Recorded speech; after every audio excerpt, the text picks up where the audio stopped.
David Gray Hammond and I will discuss the importance of physical autistic leadership by emphasizing the need for autistic individuals to understand and advocate for our own bodies. We will highlight the challenges that autistics face in medical settings where professionals often lack any understanding of how autism affects the body. David will share his personal experiences with misdiagnosed fatigue and diabetes, illustrating how autism affects physical health. We will stress the importance of interoception and the need for holistic healthcare approaches. Our conversation will also touch on the broader issues of bodily autonomy, particularly for marginalized groups, and the necessity for autistic communities to support each other across all age groups. Welcome to this episode of today's Autistic Moment.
Forever, so let yourself shine. Every time you feel you're down on yourself, look inside, you'll find you got what it takes. Yeah, I can tell you can make it, you can reach the top. Here's your chance, just take it. The ones to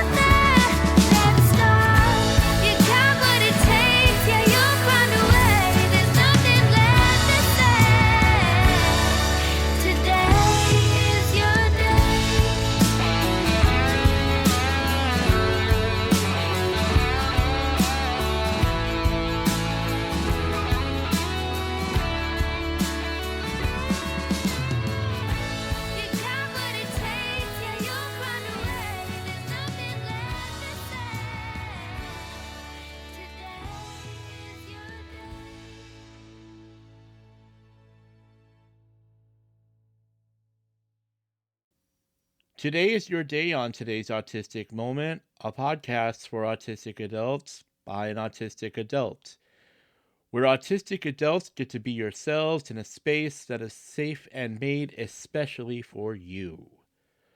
While listening to this podcast, you stim and fidget all you like.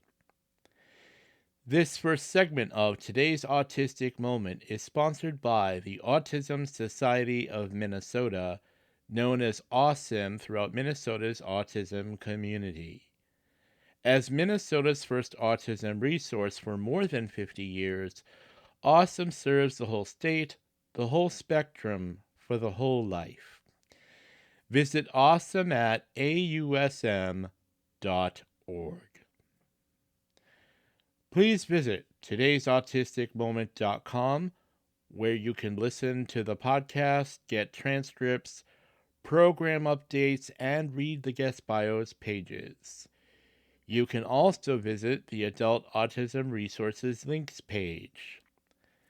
Please visit the Future Shows page to read the titles, guests, and descriptions of all the shows coming up. The transcripts are sponsored by Minnesota Independence College and Community. There is a link provided to get access to a document form of the transcript without the purple colored background so that you can print it without using up the ink on your printer. The written document has a font that is accessible for dyslexics. There are additional transcripts available in Spanish, German, French, and Chinese Simplified. Please follow Today's Autistic Moment on Facebook, Instagram, LinkedIn, and Blue Sky. Join Today's Autistic Moment community group page on Facebook for conversations and updates. Please subscribe to the YouTube channel at Today's Autistic Moment to watch Autistic Voices Roundtable discussions. I am very excited to inform you that Today's Autistic Moment, in partnership with Umbrella US, have created Autistic Advocates United, an autistic and allies grassroots movement. Our mission is driven by the concerns of autistic individuals. Autistic Advocates United works in solidarity with allies to defend the rights of autistic people, protect access to essential support services, and promote public understanding. We are forming work groups to survey and come up with strategies for advocacy. Please go to our website, autisticadvocates.com, and join our group on LinkedIn for more information, updates, and to participate. After this first commercial break, David Gray Hammond will join me to talk about physical autistic leadership. Ask us for directions.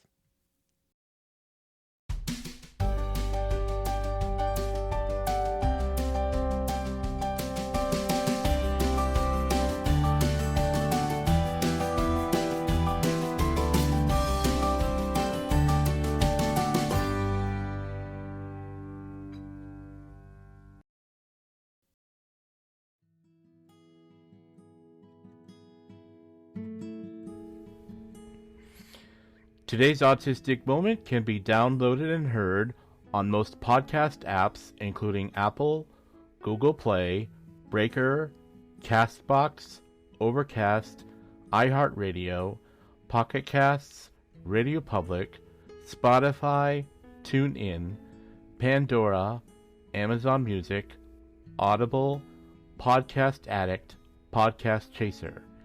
If you are looking for the transcripts, go to todaysautisticmoment.com, click on the episode you want to listen to, and follow the directions to find the transcripts. Thank you for listening to Today's Autistic Moment.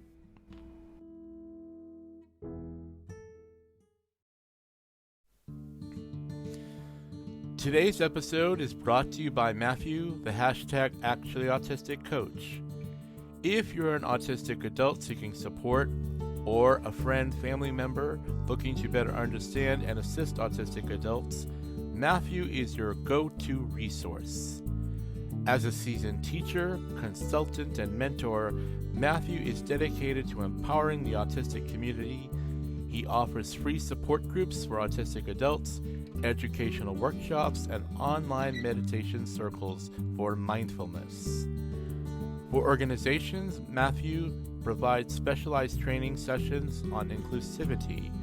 With over 15 years of mentoring autistic entrepreneurs, he offers personalized one-on-one coaching, guiding individuals to start businesses, manage careers, and build healthy relationships while embracing their authentic autistic selves.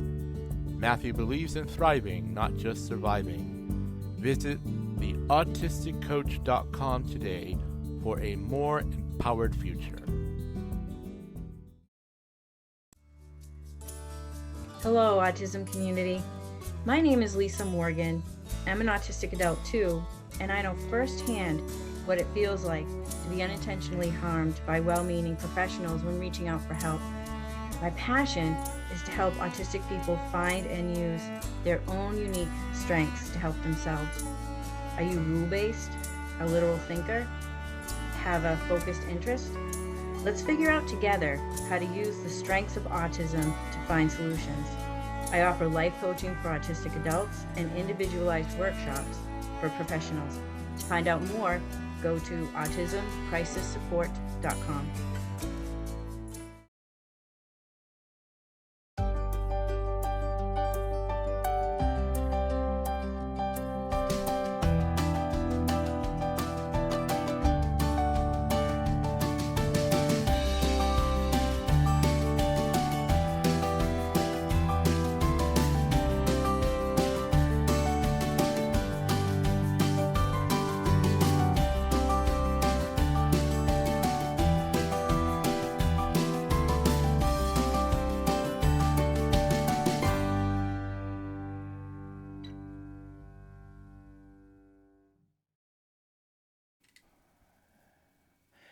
David Gray Hammond, welcome back to today's Autistic Moment. It's been a while since we have seen you, so welcome back, my friend.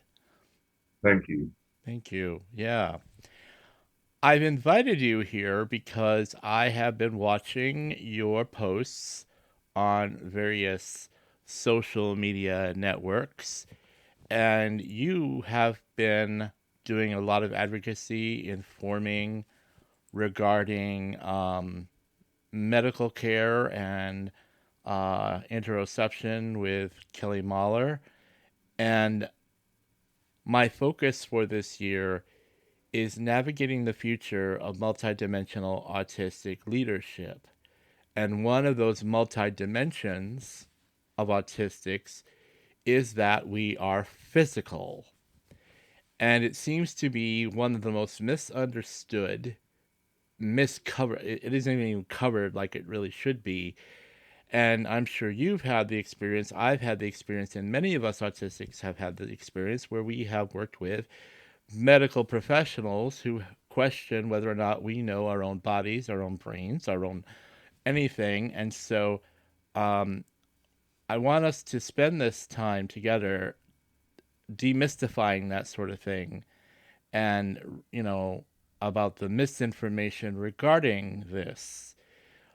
So let's build a foundation for our conversation today. What does this topic of physical autistic leadership for autistic adults to be multidimensional, what are some basics about this topic that you feel our listeners need to know? Well, I think the starting point is, when we talk about what is autism, what are autistic people, autism itself is an abstract concept. The thing that actually exists are the autistic people themselves. And as people, we are physical beings. We reside within the body we are born with, and we are subject to the experiences that that physical body has. Now, we often talk about things like Dr. Luke Bearden's golden equation of autism plus environment equals outcome. And rightly so, we consider things like the physical space we occupy, such as classrooms or workspaces or grocery stores. But in truth, our physical bodies are an environment in themselves.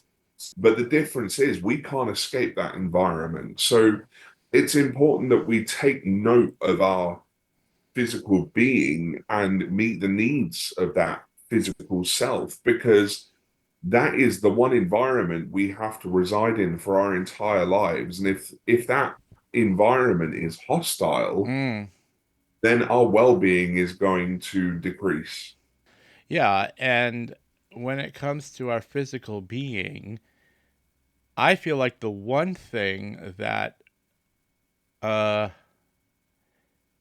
is lacking in our conversations about being autistic is that we are physical beings. I mean, being autistic does impact our bodies in ways that are unique. in their own way. But you know, I think that's the one part of one particular conversation about autistic people that seems to be missing. Do you agree with that? I would absolutely agree. And I think it's part of a broader issue where autistic people are kind of taught to separate themselves from their physical being. Our experiences of pain are taught to us as being, incorrect or inaccurate. Our experiences, the sensory world around us, which our experiences of the sensory world around us, which occur within our physical being, we're told that, it's not as bad or as difficult as we think it is. Even going as far as things like our own sexuality, which is an inherently physical thing. Mm, We're taught to separate ourselves from those physical aspects of our humanity.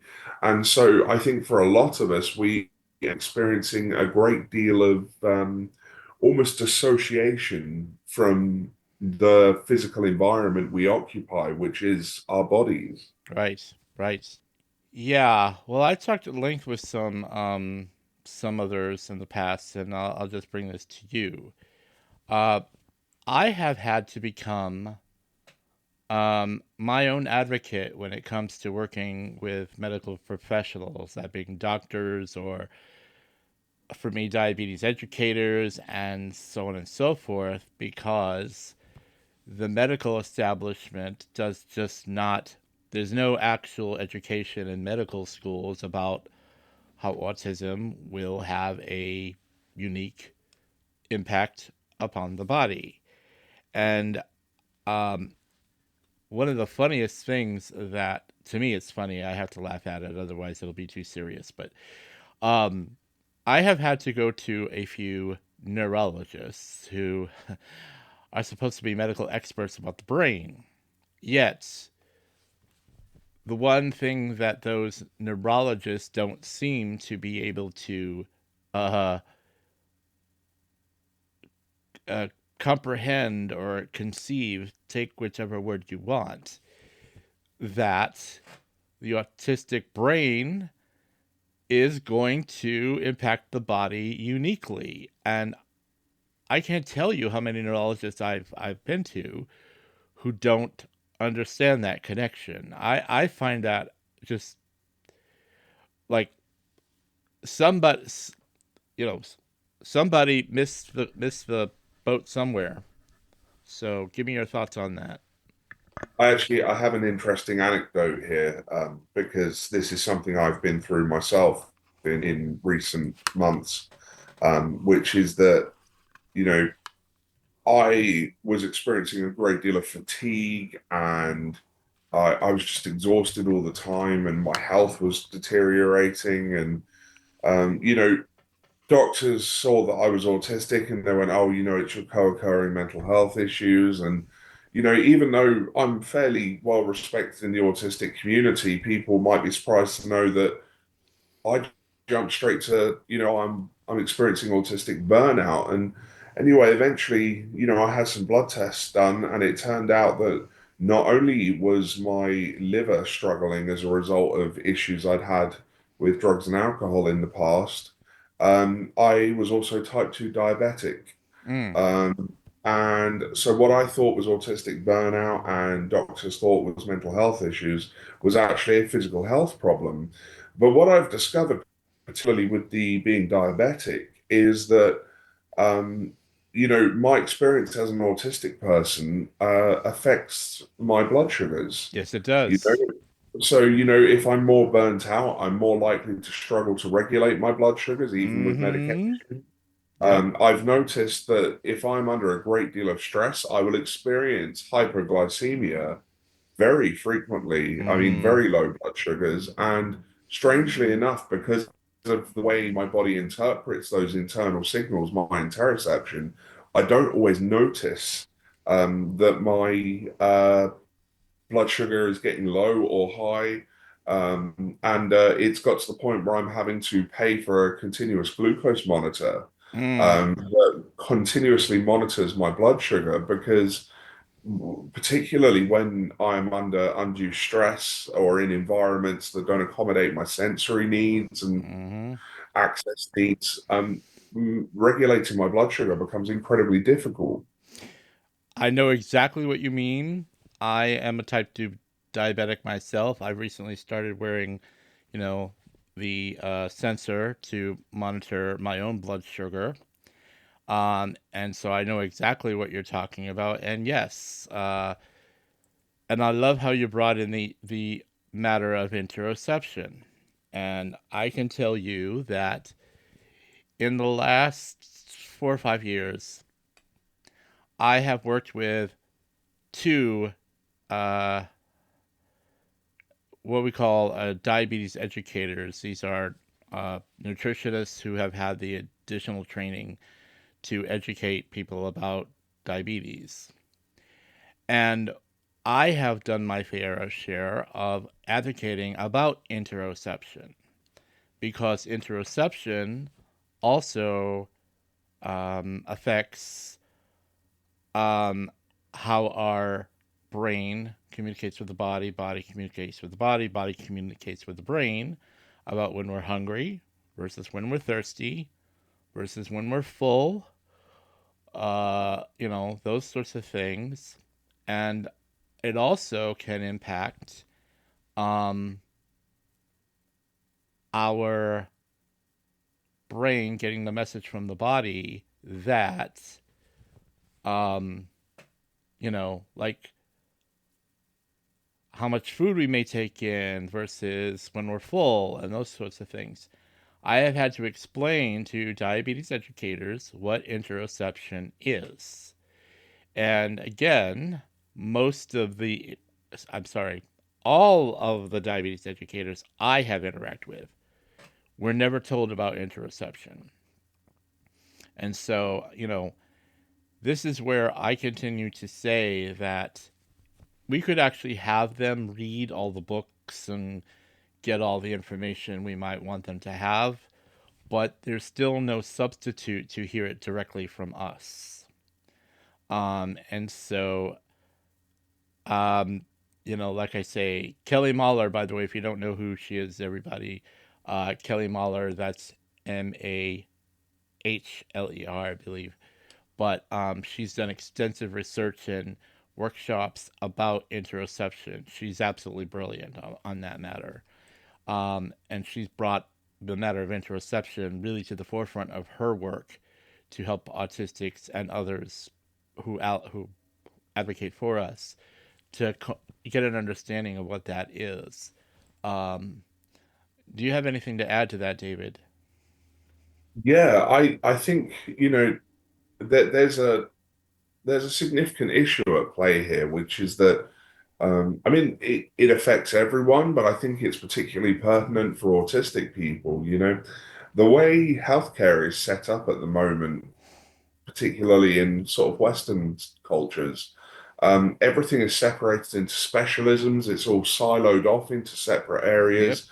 And when it comes to, let's say, autistic people, you need a holistic approach because, my physical health is not separate from my autistic needs. No. Uh, as I demonstrated in my anecdote about my blood sugars, my needs as an autistic person and whether they're being adequately met directly affect how my physical health plays out. Yeah. And what might be a straightforward physical health issue for a non-autistic person can be incredibly complicated for me as an autistic person with sensory differences such as Mm-hmm. interoception and you know, perhaps being more prone to burnout and high levels of stress and needing to do energy accounting to know, what I am and am not capable of from day to day. And, in reverse, things like, I experience quite a lot of chronic pain. Mm. That can affect on my needs as an autistic person because on days when I'm in more discomfort with my physical body, I have a greater level of need that I require accommodation for in Mm-hmm. order to succeed as an autistic person. And it's part of seeing autistic people as these multifaceted, um, you know, people who have dynamic needs. We're Right. not brains residing in bodies that have no impact on us. We are body minds. Our Hmm. brain and body are one thing. Our brain is part of our body. So if we have an autistic brain, we have an autistic nervous system, and the autistic nervous system controls our physical body autistically and Yeah. interprets autistically. Yeah. Yeah. And, a few years ago, I also did an episode with Kelly Lenza about um, fat phobia for autistic people. Um, I happen to be an autistic person in a larger body, and we have experienced our issues with doctors giving us endless lectures about being in a larger body and what that should mean or shouldn't mean.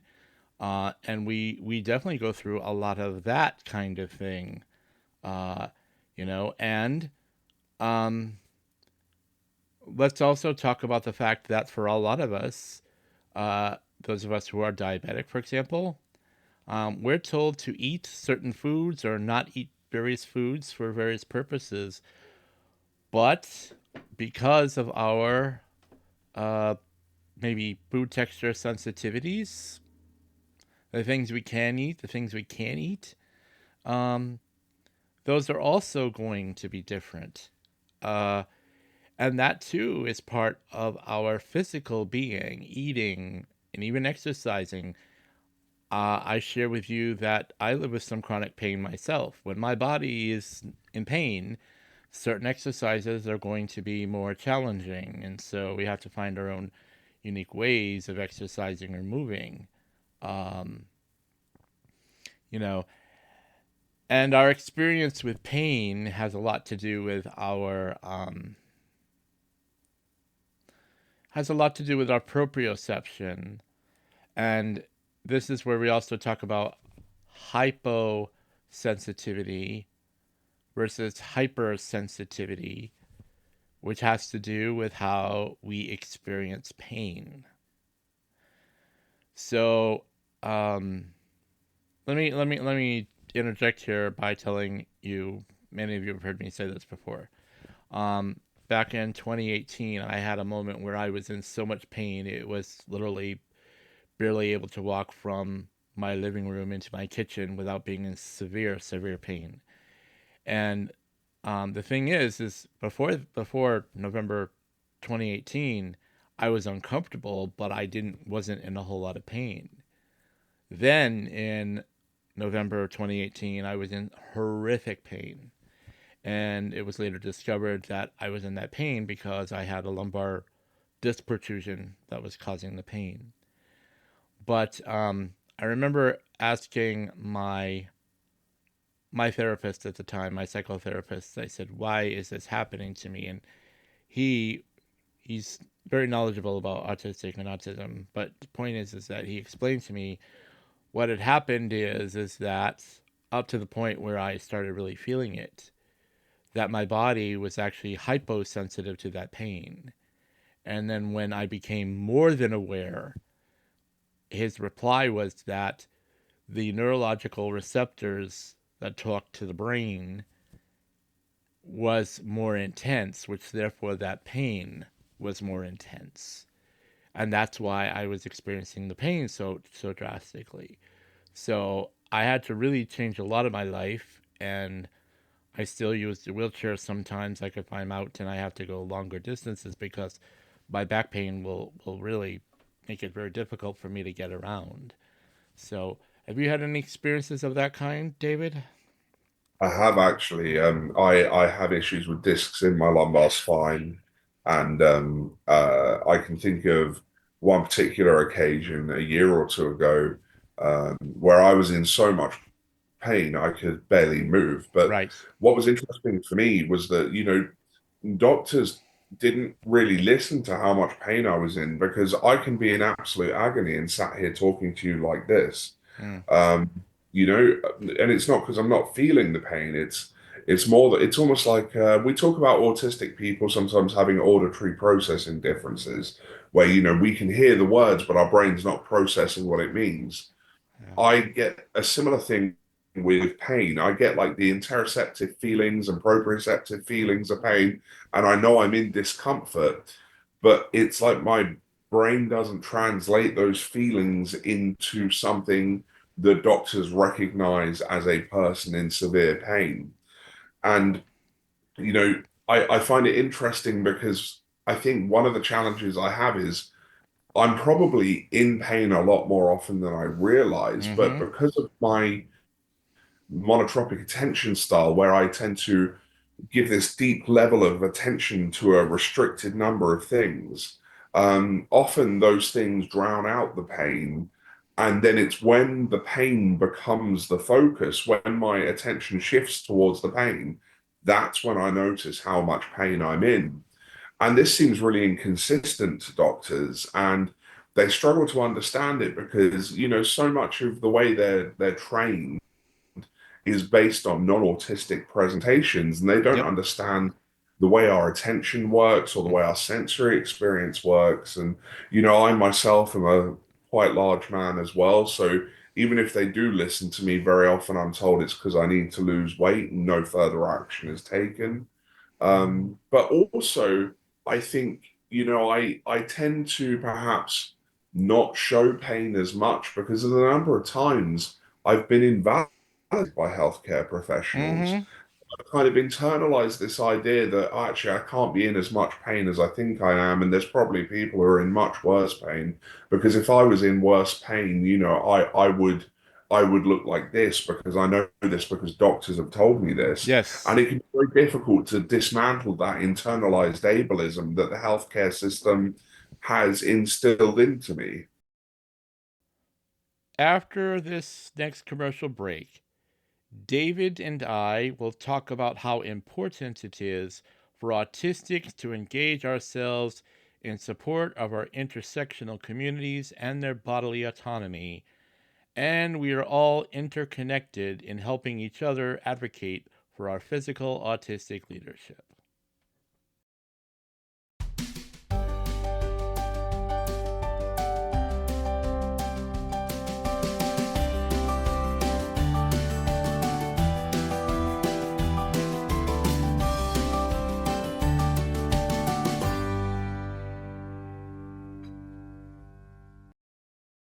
Have you recently received a diagnosis of autism? Do you have so many questions about what autism is and want to talk with an autistic who has been where you are? Contact me for TAM Autistic Consulting Services. As the host of today's Autistic Moment, I can answer your questions and give you some autism education to make recommendations for resources to help you decide what other services you might need. Go to today'sautisticmoment.com and click on the menu option TAM Autistic Consulting Services to learn about my consultation services and make an appointment. Does it feel like all your support systems are in separate silos? Does it seem like there are mixed messages and you don't know which way to turn? Being part of a system is hard. It would be helpful to have the tools in your life toolbox to help navigate those silos. Looking Forward Life Coaching can provide support to fill that toolbox to prepare you to bridge those silos. Being person-centered, Looking Forward Life Coaching equips an individual to advocate for their needs. With coaching one-on-one, bridging the gap between the silos of services, you can feel more confident that your needs and desires are met. If you would like more information or would like to schedule a free meet and greet, please visit our website at www.lookingforwardlc.org or call us at 612-504-7414. Looking Forward Life Coaching helps change stumbling blocks of life into stepping stones towards success. Am MICC provides transformative education and training for autistic and neurodivergent adults to live independently, work purposefully, and thrive in community. With hands-on learning and caring guidance, MICC participants accomplish things they never imagined, from daily living tasks like taking public transportation or managing finances, to building and sustaining a career and lifelong friendships. Learn more about our inclusive community in Richfield, Minnesota at micc.org.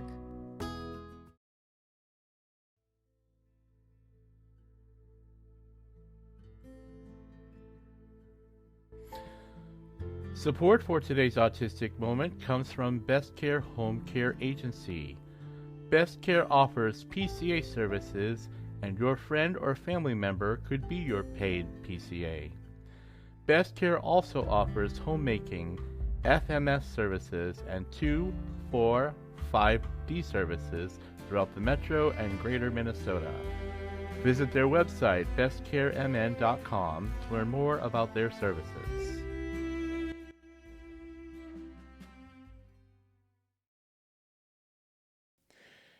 Today's Autistic Moments guests and programs bring you conversations with autistics who are engaged in the work of advocacy. Individually and collectively, autistics are leaders for upholding the dignity of neurodiversity and impacting systemic change. Today's Autistic Moment is promoting the neurodiversity movement by bringing autistic people to the forefront of our mission. Today's Autistic Moment is seeking your financial support to continue the important work we are doing together. Supporters can contribute in several ways. Number one, you can make a one-time donation through the coffee icon, that's ko-fi icon, when you tap on Support Today's Autistic Moment on today'sautisticmoment.com. You can become a monthly subscriber via Patreon. You can purchase Today's Autistic Moment merchandise, such as a 16-ounce drinking cup or a lapel pin from the logo shop. While donations are not tax deductible, they maintain Today's Autistic Moment as a safe space for autistic adults. Thank you for supporting today's Autistic Moment.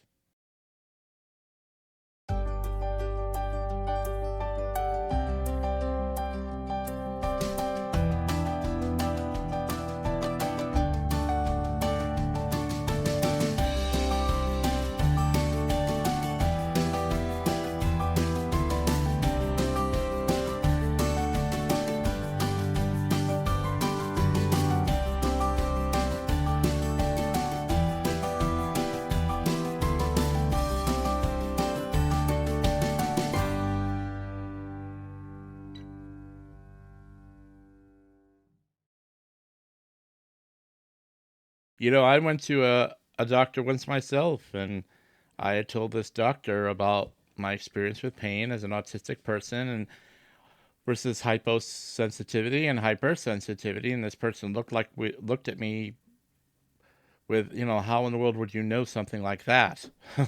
you know, yeah. We're going to move into my second question. We know that autistics are engaging in the topic about physical autistic leadership. And we're going to talk about that in light of what we have been talking about. But I first want to say that this is where my words from the past need to come to our forefront again. One of the most important things you must do as part of your physical autistic leadership is you must become the expert, not an expert, the expert about your own brand, make, and model of autism. And you must become the expert about how you communicate about it. Because, as I've said on numerous occasions, if you don't know your own brand, make, and model of autism, it is very difficult for you to communicate your needs. And even if you do, you're still going to be working on how you communicate those needs. Um, this is how you get engaged in this work. And, when we talk about autistic leadership here, self knowledge is an important part of engaging in your leadership here. Um, and, so go ahead and comment on that, David, if you wish. Uh, I think it's interesting, how as autistic people we do have to have that expertise because it kind of surprised me to learn many years ago that non-autistic people often don't feel that way. They defer to the traditional experts. Right, But I think, autistic people, like many marginalized groups, we are we spend a lot of time in doctors' offices and therapists' offices and various professional settings, being the educator rather than the patient. right, And there's a benefit to this, which is we are empowering the voice of lived experience, but there's also an ethical concern to my mind, which is should autistic people be forced to provide a great deal of free emotional labor just to get something as simple as help off of a doctor? right. I think this highlights the disparity between professional attitudes and autistic lived experience because Exactly. professionals, I think, often don't realize how important it is that they learn about diverse experiences. And further to this, many of them don't feel they should have to, which means that autistic people, whether they're able to or not, are forced to be the expert. Right. And that's an additional complicated layer of struggle on top of we're often going, because of health concerns and a great deal of distressing experiences. And on top of that, we're having to be an educator as well. Yeah. And unfortunately, that's not going to change very quickly in the future. So the more you can learn and the more you can learn to communicate, that's going to be your best tool of advocacy. And especially here in the US, I'd like to take a moment to talk about what's been happening with bodily autonomy, and especially uh, this is where I like to talk about our intersectional autistic communities, which include people of color, people with disabilities, whatever those disabilities may be, but also especially for our transgender autistic community here, like I said, especially in the US right now, because of the crackdowns they've been doing on transgender people. And I'm not going to go into details because it's for many of our autistic people. I've already triggered you, and I apologize. My my my purpose is to give some advocacy for you and not to trigger you. But I do want to speak up and say that the moves that have been made towards our transgender people, when you consider how many transgender people are autistic, is absolutely unacceptable. It should not have happened that way, and it should not be happening that way.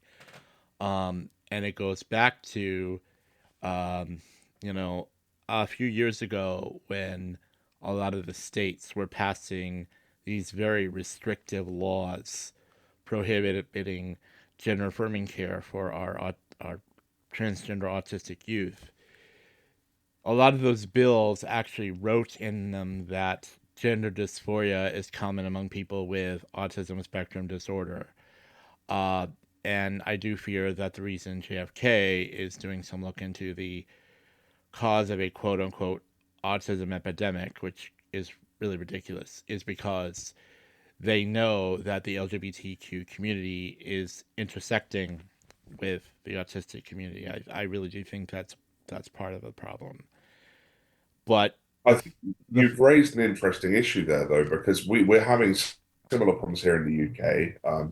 Maybe not as well publicized, but yeah, pretty similar. And it highlights to me the fact that, autistic people and really all marginalized people.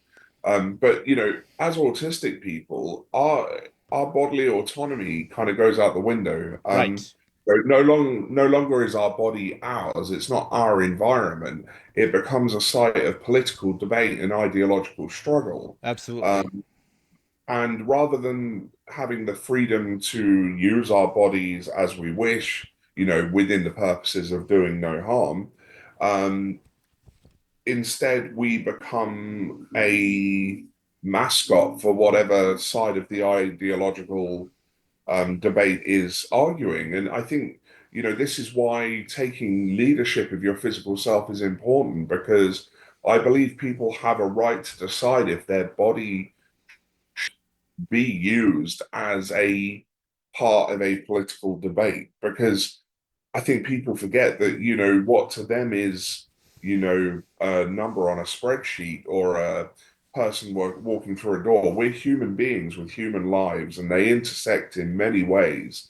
yeah, And we deserve not to constantly have our right to bodily autonomy questioned or mm. told that we can have autonomy, but not in that way. Yeah. And what I really find offensive with those things is that there's a statement underlining in that thing that somehow autistics and transgender people uh, are incompetent to make our own healthcare decisions. What do you think? Absolutely. And I hear this a lot, and I see it in the UK. Um, Being autistic or trans and gender diverse, or really any kind of minoritized physical body, um, you are seen as being less able to make decisions about what to do with that body. Right. One thing that interests me in particular, and I'll bring it up because obviously it's an area of focus for me. People often miss it, but there's the prohibition of substance use, which is essentially a blanket statement that people can't decide what is and isn't safe for them to do. Now, regardless of what side of the debate you fall on with substance use, it's interesting how, we prohibit certain actions as this use of your body or putting this thing in your body or doing this with your body is illegal. And we believe that you can't stop yourself from doing it. So we've made it illegal so that you don't make that silly decision. And it kind of over the years it's broadening out, and more minoritized experiences are becoming litigated. Mm-hmm. And now it's got to the point where we're literally denying people healthcare on the basis that we disagree that healthcare is necessary, regardless of what healthcare experts say to the contrary. Right. Yeah. I think those are excellent points. And, the other thing too is that something that is not often said, and that is there is a right to make a mistake. You know, there's, Absolutely. yeah, And go ahead. here in the UK, we have something called the Mental Capacity Act. Mm, And what this essentially says is that you can't assume a person to lack decision-making capacity across all domains. You have to assess their capacity for each decision. But one of the key points of the Mental Capacity Act is that you can't assume a person to lack capacity purely because of their diagnosis. You still have to assess that capacity. But where this gets complicated is in the UK, we have the Mental Health Act, where despite a person having capacity, if they have certain psychiatric diagnoses, certain treatments can be given without consent, regardless of capacity. mm, So you start to get this conflicting nature in legislation. But then we get to this more complex issue where I think about, particularly as we're talking about trans plus issues. We've got this idea that, well, it's not even an idea. We've had a blanket and put on puberty blockers for trans youth Yes. in the UK. And I find it interesting that it was decided that it was too unsafe for trans plus youth, but not unsafe enough to stop cisgender youth with precocious puberty or early onset puberty. And to me, that says that what you're fundamentally saying is you are assuming that all trans plus youth are unable to make a safe and effective decision regarding that aspect of their healthcare. And I think that is ethically wrong. And it's very relevant to autistic people who are hugely represented in that population. And, Yeah. when we go back to that idea of our physical body being an environment, as I said, if that body feels like a hostile environment, your well-being is going to decrease. And so by denying, a large proportion of autistic people access to gender-affirming healthcare, you are intentionally creating a hostile body-mind environment. Right. And you're going to wonder at some point, why is it that all these autistic people are experiencing such negative outcomes? Right. Yes. Yes. Yes. Thank you for saying that so beautifully. I tend to agree with that. My last question really has to do, and I've been saying this throughout my fifth season, about interdependence. You know, let's talk about how autistics are leaders throughout their lives in their unique contexts. You know, this is where some autistics we kind of would benefit from some community work. What I mean is to be talking with other autistics about your experiences with your bodies and that sort of thing. I guess you know how can we talk about some ways that autistics can be proactive here and not just reactive here. We need to be proactive with this. And what are some things that you think we could do? Well, I think, it's important to, for a start, um, ensure that we are pushing our voices of lived experience into the research sector because a lot of what is done in healthcare and further legislation around healthcare is built upon research that's been done in the past. And as we know, a lot of medical research is incredibly biased. It can Mm-hmm. often be very white-centric, very, centered on males and particularly, white European males. And often, there's an absence of research into, experiences through the lifespans, older generations. They might look at older generations for, traditionally traditional issues of older age.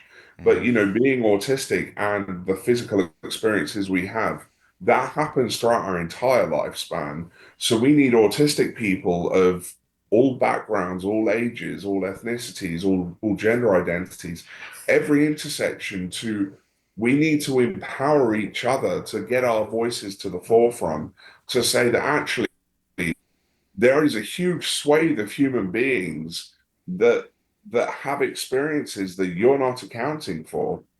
And I think, part of this is the activism of the neurodiversity movement. There's the participatory and emancipatory research that other autistic people do in the academic sphere. There's the campaigning that many autistic people do, and part of it is directly resisting the systems that exist within our cultures because I think, sometimes politics has too much control over the healthcare sector Mm-hmm. and Definitely. our physical bodies. And so I think it goes beyond just, advancing research and getting knowledge out there and into acts of resistance, and subverting those normative ideas that privilege has put in place. And I think what's really important is that, you know, we particularly focus on getting those further marginalized autistic voices to the forefront, because even within our own autistic community, there is a great deal of privilege for some groups and a great deal less for many others. And Yeah. you know, I wouldn't want the autistic community to be able to be accused of being exclusionary, but sadly, there are areas where that there is still bias in Yes, there is. voices that are coming forward. And so I believe that, it's not just about, talking about autistic experiences. It's about advancing autistic experience for all of its intersections, and maybe sometimes being willing to put the microphone down for ourselves and hand it to another person. And I believe that by doing that, we're not just improving physical leadership for autistic people, but for everyone out there. Right, yeah. After this final commercial break, David and I will conclude the conversation by talking about our aging autistic adults who we need to advocate for and what to do if you're at an appointment where the doctor is disrespectful. Today's Autistic Community Bulletin Board will follow.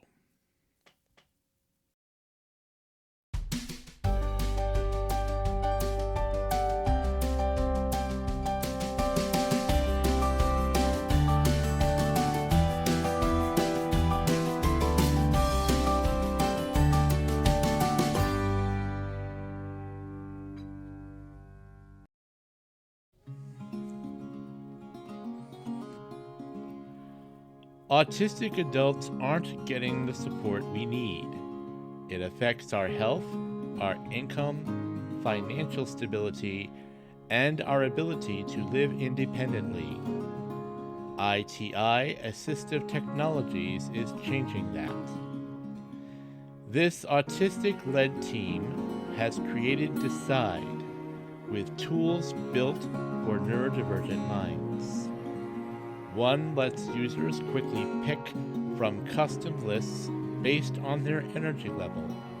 The other guides them through big decisions using simple agree-disagree statements that match their values. Visit itiassist.com/decide for more information about downloading the app to get all features for just $5 a month.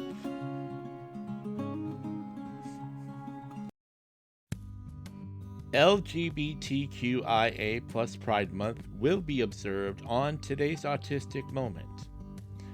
On June 8th, Jillian Nelson, the policy director at the Autism Society of Minnesota, will be my guest for the episode Queer Autistic Leadership. Jillian and I will bring you an insightful conversation about queer autistic leadership in a time when queer and autistic people are being marginalized so aggressively in 2025. We will talk about how Autistic and our allies for queer and autistic people can advocate for and with our communities. On June 22nd, Jack Spain will be my guest for the episode Autistic Non-Binary Leadership. Binary is the barrier.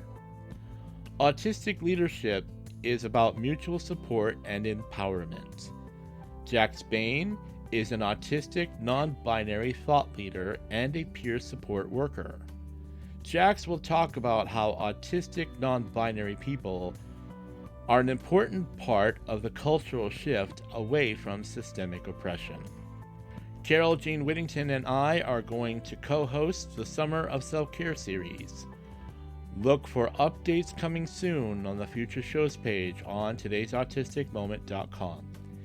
Thank you for listening to Today's Autistic Moment.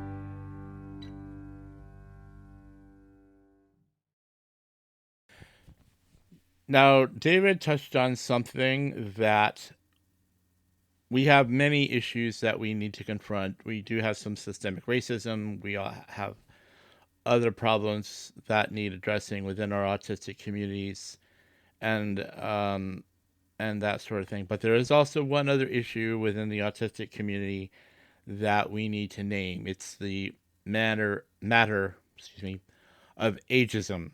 Okay, uh, if there's one part of the autistic community that is not at all well represented, is those who are aging.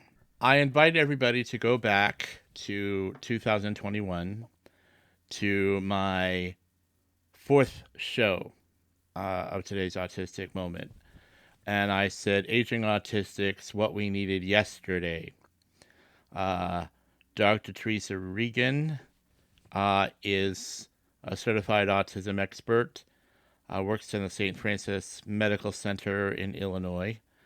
And we talked about the aging impact of autistics. The autistic brain also ages a little differently, too.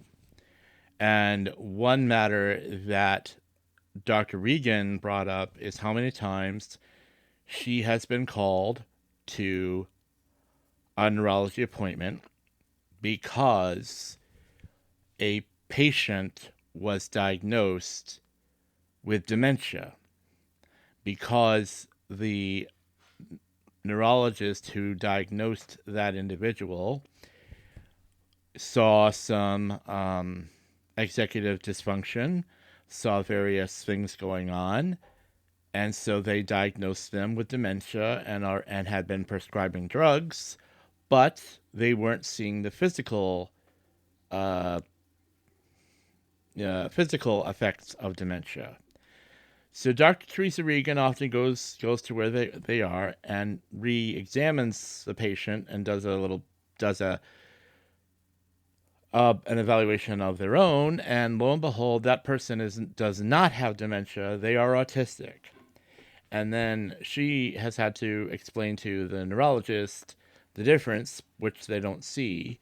And as is, they have often, again, the doctor has prescribed medications that wind up being destructive. So the point being is that, when we're talking about a community that we really need to be interdependent with, it's the aging autistic community that also knows is that there are changes going on in their bodies and their brains. We do not have anywhere near enough discussions about what's happening with autistics who are aging. And David, if you want to add to that, go ahead. Yeah, I mean, I think particularly in terms of access to the autistic community, because we know from research that, autistic community connection can mitigate some of that minority stress or those cumulative stresses that autistic people experience as a marginalized group. And obviously this has, ramifications for our physical health as well, as we've discussed throughout this podcast. And I think for older generations, there's a matter of accessibility issue because, they might say the wrong thing or do the wrong thing because, they've not had the access throughout their life to the things that younger autistic people may have. And so they may be at an earlier stage in their learning, about these things. However, because they're perceived as older, they're also perceived as, well, they should know better. And I Yep. think people are often much harder on older autistic people when they make mistakes, which can make it harder to access those community spaces. But also, I would highlight that, the number of older autistic people I know of who their autism gets ignored late into life because as they get older, they have perhaps more physical health complaints, and those physical health complaints overshadow any chance of an autism diagnosis because, doctors feel it's more important to address the physical concerns than any potential neurodivergence. And the doctors fail to see that actually, for this person, regardless of age, addressing these issues holistically and saying, okay, well, actually, the neurodivergence and the physical health issues are interconnected here. If we address those things concurrently, we'd perhaps see better outcomes for older generations. But on so many fronts, the perception of being older seems to say to people that it's less important for them to be part of an autistic community, less important for them to have an autistic identity. And I know for a fact it's not. My own mother, she won't mind me saying, she's in her 60s, and the number of times she said to me, "Oh, there's no point me getting my autism diagnosis because what's it going to do?" And to her, I always say, well, not only does it help you understand your experience better and feel validated in that, but it also shows you that you've not been as alone your whole life as you felt, Mm-hmm. and it helps in the environments you're still accessing, because we don't hit retirement and just stay in our homes forever. We have needs that continue from the day we're born to the day we die, both physical and psychological, and it's by seeing us as whole beings, both physical and psychological, and addressing all of those needs and their interlinking, between them. It's only by addressing those issues holistically that people are going to have good outcomes. And regardless of age, we all deserve to have a good outcome. Yes, I would agree with that. I have also heard my share of stories that we actually have a lot of autistics who are discovering that they are autistic in their 60s, who have described it as a very difficult transition for them because by that time they have lived the majority of their lives, and all that they go through to, as asking and answering the same questions we all do, like, what if I had known earlier on? But I tend to agree with that. Um, well, we certainly don't want to leave our autistic people feeling like there's a no-win situation here for them. And we've been talking about interdependence and that sort of thing.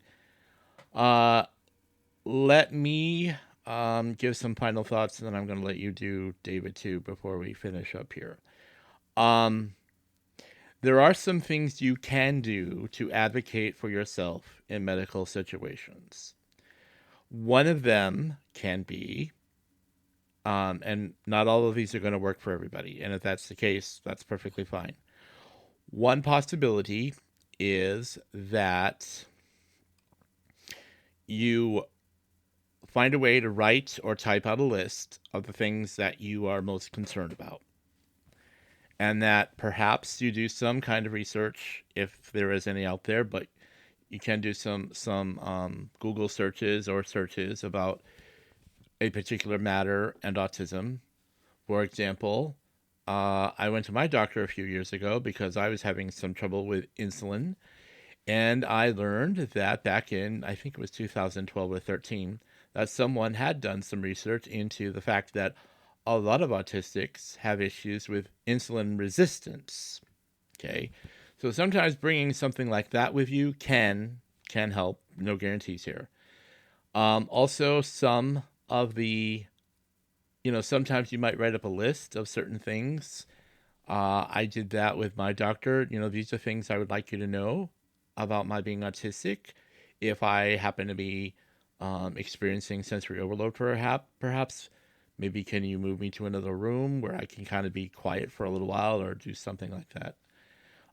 There are some things you can do and you can try, but you know, again, I think it would be good for us autistics to have some conversations with each other about what's going on with our bodies and that sort of thing. Our bodies, our brains, and that sort of thing. But and the other thing is that if you are somebody who is non-speaking, if you have a caregiver or you have a means of um, working out these things with a caregiver, do some talking about, if I go to the doctor, these are some things I would want my provider to know. And again, if you can have them bring something that backs it up, that can be worth it. Um, I'm going to let David finish this out, and then we're gonna complete the day. So go ahead, David. I think the thing I'd really like people to take away from all of this is that your body, your physical self, it's not an example in someone else's ideology. It belongs to you, and it's your decision what your physical body and what your physical self Mm-hmm. means. And you have a right to have your physical needs met.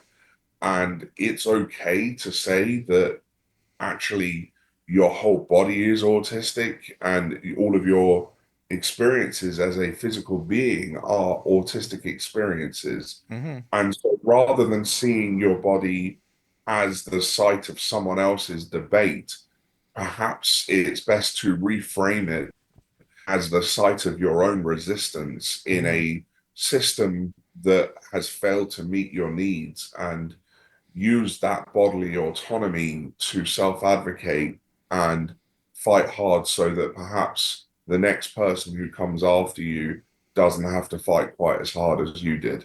Yeah. One last matter. Kelly Lenza brought this up a couple of years ago. If you are having an issue with a physician of any specialty, that is, who is not seeming to give you the attention or respect you deserve, it is perfectly okay to leave the appointment. Um, you know, I there's no other way to say this, I feel. Uh, a lot of us autistics are led to believe that we have to accept abuse, and my words is no, you absolutely do not. And therefore, if you are faced with a medical professional who, again, is disrespecting you, it is okay to leave the appointment and try to find another medical provider. Would you agree with that, David? I absolutely agree. We have the right to decide where our bodies are, how they're treated, and the experiences that we're exposed to. And if someone is being unpleasant or abusive, there is no obligation to endure that no matter what. Yeah, I agree. David Gray Hammond, it's always a pleasure to have you here. Your information is always very thorough and very well thought out and very well articulated. And so I'm so grateful when we have these conversations together. I value what you have to say every time you're here. So thank you for being here today, David. We hope that all is well with you. Thank you for having me. It's always a pleasure. Thank you. Today's Autistic Community Bulletin Board. All these events and many others with their links not mentioned here are available on todaysautisticmoment.com/bulletin board. You are invited to the Adult Coffee Club for Autistic Adults in Minnesota.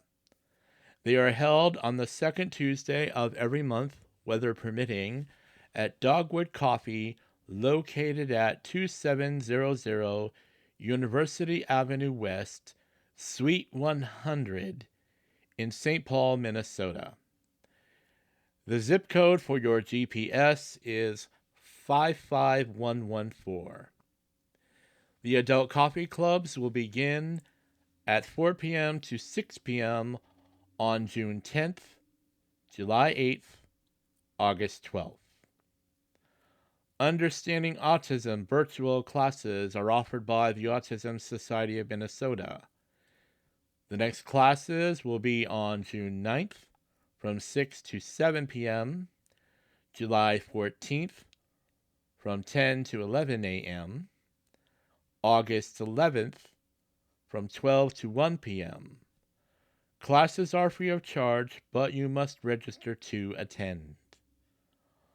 On June 6th, beginning at 9 a.m. to 12 p.m., Mason Esposito will present a workshop at the Autism Society of Minnesota entitled Neurodivergent Intimacy: Tools for More Fulfilling Communication, Relationship Dynamics, and Sex Lives for Neurodivergent People and Their Partners.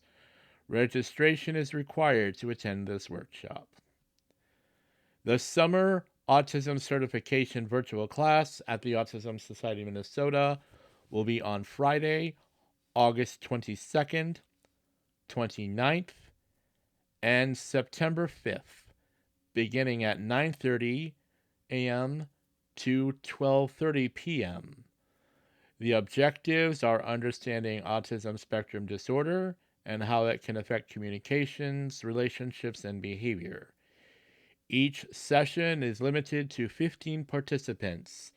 Register early to attend the classes. Go to ausm.org to get more information about these and other social and recreational programs, educational events, counseling services, and support groups at the Autism Society of Minnesota. Min Neurodivergent is a social club rooted in a vision of bringing neurodivergent Minnesotans together to build meaningful connections.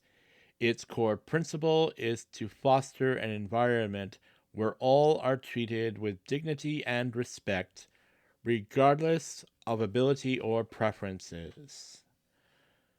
Go to their website, minneurodivergent.org, for more information, become a member, volunteer, and attend their events.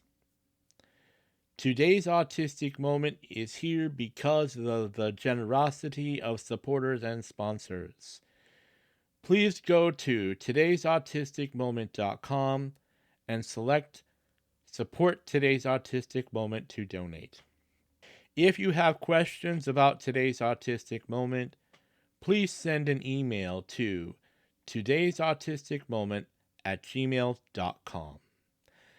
Thank you for listening to today's Autistic Moment, a podcast for autistic adults by an autistic adult.